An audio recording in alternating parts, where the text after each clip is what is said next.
Bonjour à toutes et à tous, bienvenue sur Grand Lille TV. Merci d'être fidèles au rendez-vous de l'info. Auprès de chez vous, voici le journal de la rédaction en images en 8 minutes avec tout d'abord vos prévisions en météo. Et dans l'ensemble, un temps gris et couvert aujourd'hui car les brumes matinales auront beaucoup de mal à se dissiper. On restera très certainement sous les nuages tout au long de la journée, mais sans pluie et pas de précipitations prévues aujourd'hui.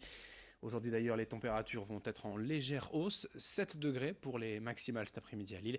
Les prévisions météo, on en reparle juste après ce journal. À la une également, le 7e jour de mobilisation des Gilets jaunes avant la grande manifestation prévue demain à Paris. Il y a encore quelques rares actions signalées par endroits dans la région. Dans la métropole lilloise, peu de points de blocage signalés. Les manifestants sont souvent délogés par les forces de l'ordre depuis plusieurs jours, mais les plus déterminés attendent désormais la journée de demain pour relancer le mouvement.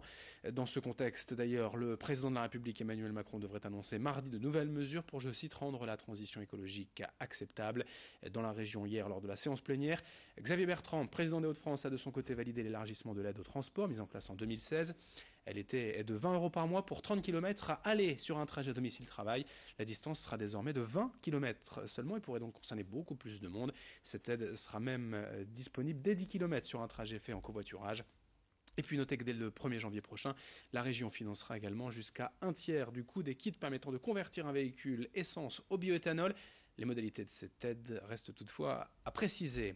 Au Conseil régional, toujours, l'Europe était à l'honneur. Hier, jusqu'au 5 décembre, une campagne médiatique veut montrer aux Français à quoi sert l'Union européenne et ce qu'elle leur apporte au quotidien, notamment en termes de financement. Les Hauts-de-France, en effet, avec près de 300 € par an et par habitant, c'est la région de France qui bénéficie le plus de ces aides européennes.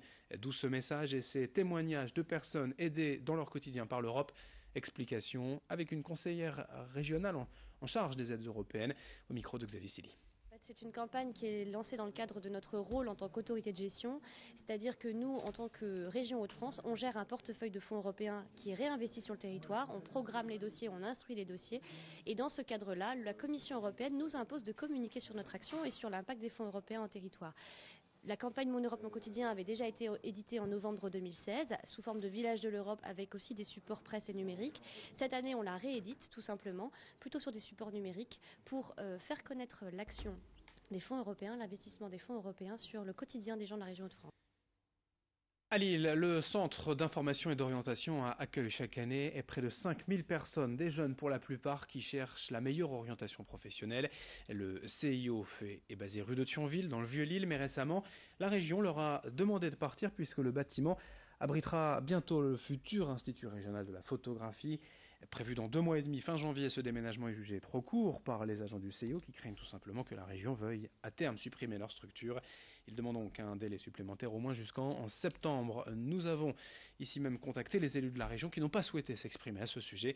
Voici donc les explications d'une psychologue du CIO au micro de Xavier Silly.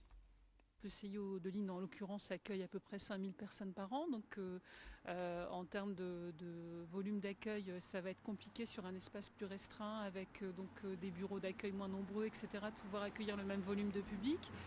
Ensuite, on accueille beaucoup de publics non scolaires, à peu près 40%.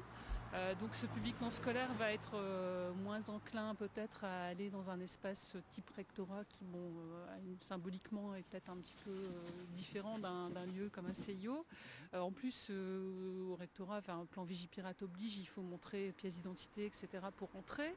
Nous, on a des publics qui n'ont pas de pièce d'identité. On reçoit beaucoup de jeunes mineurs isolés qui arrivent de l'étranger, qui n'ont aucun papier, ce genre de choses. Donc on craint que ça fasse un peu un filtre finalement et qu'on perde ce service qu'on rend au public au quotidien. En bref, dans cette édition sur Grand Lille TV à Lille, l'association Opoa, on parle pas, on agit.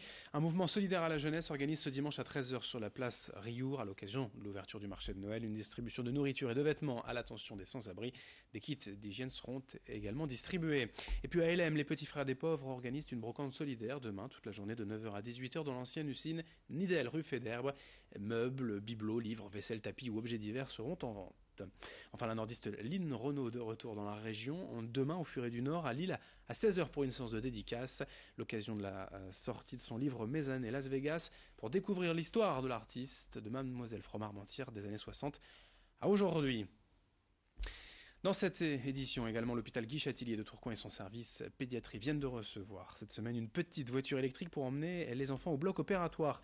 L'idée est toute simple mais permet de désacraliser l'opération et d'amuser en quelque sorte l'enfant jusqu'au dernier moment. Car sur un brancard, avec les infirmiers, les médecins, les petits patients peuvent parfois être inquiets et stressés. Alors là c'est tout l'inverse, l'enfant conduit lui-même la voiture et en général tous ont hâte et ont le sourire au moment d'entrer au bloc, ce qui diminue forcément l'anxiété aussi des parents.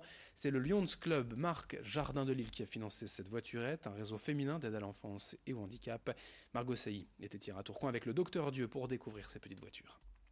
L'hôpital de Valenciennes et en particulier le docteur Nabil Elbeki est à l'origine de ce projet au sein de l'hôpital de Valenciennes et on a vu dans différents hôpitaux que les petites voiturettes pouvaient permettre aux enfants d'accéder au bloc opératoire de façon moins tragique et pour eux et aussi pour leurs parents. C'est un peu le principe qu'on utilise dans l'hypnose, c'est essayer de les distraire, de séparer un petit peu le lieu où ils sont en réalité du lieu où ils voudraient être. Et donc par le biais de cette petite voiture, ça peut leur permettre de s'évader tout en restant à l'hôpital et tout en bénéficiant de leur intervention. Pour finir, on continue de parler de voitures, mais cette fois de vieilles collections et d'amateurs. Une vente aux enchères et de voitures de collection et 200 lots seront proposés dimanche après-midi à Steinbeck. Il y en aura pour tous les goûts et toutes les bourses, avec des voitures en parfait état pour certaines, d'autres qu'il faudra retaper. Notez par exemple une Ford Thunderbird, une Citroën DS, une Mini Austin ou encore une Austin Healey décapotable. La vente a lieu en fait dimanche 14h, mais l'événement démarre dès demain avec un temps d'exposition et de repérage. Ça se passe dans un hangar à Steinbeck, au 9 rue Latérale.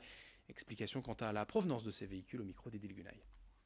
Il y a une grosse partie qui vient d'une collection d'un monsieur qui est d'ailleurs propriétaire des locaux ici, et puis d'autres qui se sont grevés à la vente, et notamment au travers de successions ou d'une tutelle dans laquelle j'ai trouvé quelques autos, notamment une ID19 et puis une DS20, qui sont toutes les deux des premières mains.